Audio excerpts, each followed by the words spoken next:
కలుద్దాం, రేపే కదా మొదలైనంటే అందుకనే ఇవాళ అందరం కలుద్దాం.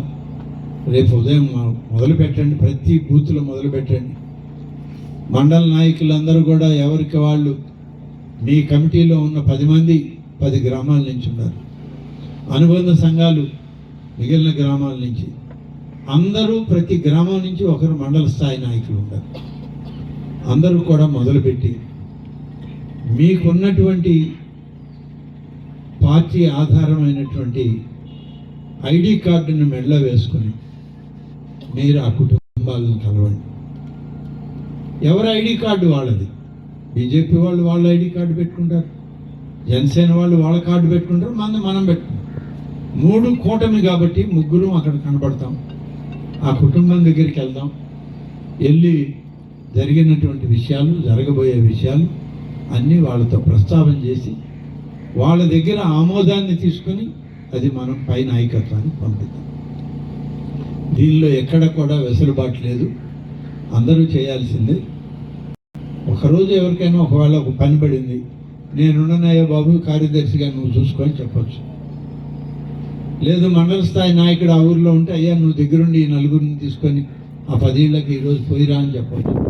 30 రోజులు సమయం, 30 రోజుల్లో ఊరిని 3 సార్లు తిరగచ్చు మనం, అది పనేం కాదు. కాకుండా ఫస్ట్ డే మాత్రం ఈ డేటా అప్లోడ్ చేసుకోవాలి కాబట్టి కొంత సమయం పడుతుంది.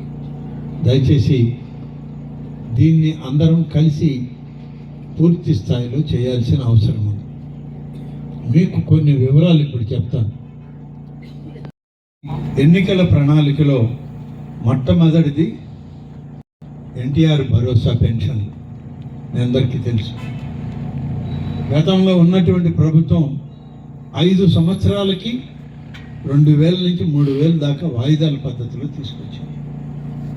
మన ప్రభుత్వం అధికారంలోకి వచ్చిన తొలి నెలలో ఎప్పుడైతే మనం ప్రణాళికను ప్రకటించామో 2 నెలల క్రితం, ఆ 2 నెలల మొత్తం, మొదటి నెల మొత్తం 3 కలిపి మనం ఎన్టీఆర్ భరోసా పెన్షన్ని ప్రజలకు అందించడం జరిగింది. మొదటి రోజే పెంచిన పెన్షన్ ఇచ్చాం, వాయిదాలు లేదు. వాయిదాలు మనం కూడా ఇవ్వచ్చు 250, 250, కానీ వేయదలుచుకోవాలి. ఎన్ని కష్టాలున్నా చెప్పిన మాట నిలబెట్టుకోవాలి. పేద వర్గాలకి ఇచ్చే పెన్షన్ మనం పూర్తి స్థాయిలో ఇవ్వాలని చెప్పి చంద్రబాబు నాయుడు గారు కానీ పెద్దలందరూ నిర్ణయం తీసుకొని ప్రభుత్వంలో 4000 రూపాయలు, కొంతమందికి వికలాంగులకి అయితే 6000 రూపాయలు, మరింత డయాలసిస్ పేషెంట్లు, కిడ్నీ, లివర్ ఇటువంటి వాళ్ళకి 10,000 రూపాయలు, అసలు మంచానికే పరిమితమైపోయి లేవలేని పరిస్థితుల్లో ఉన్నటువంటి వాళ్ళకి 15,000 రూపాయలు ఇవాళ నేరుగా వాళ్ళ అకౌంట్కి మన సచివాలయ సిబ్బంది ద్వారా పంపించి వాళ్ళ చేతికి డబ్బిస్తుంది.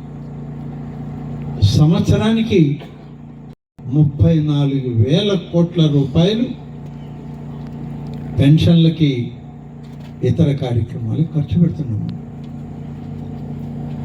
ఈ నెలలో కూడా సంవత్సరాన్ని, ఈ నెలలో పెన్షన్లకి రాష్ట్రం ఇంత కష్టాల్లో కూడా 2,711 కోట్ల రూపాయలు మనం విడుదల చేసి ఈరోజు మొత్తం పంపిణీ చేశాం.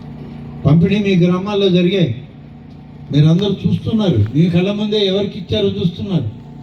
అర్హులైన ప్రతి పేదవాళ్ళకి మనం ఇవ్వడం జరిగింది. కాబట్టి ఇది మన తొలి అడుగు.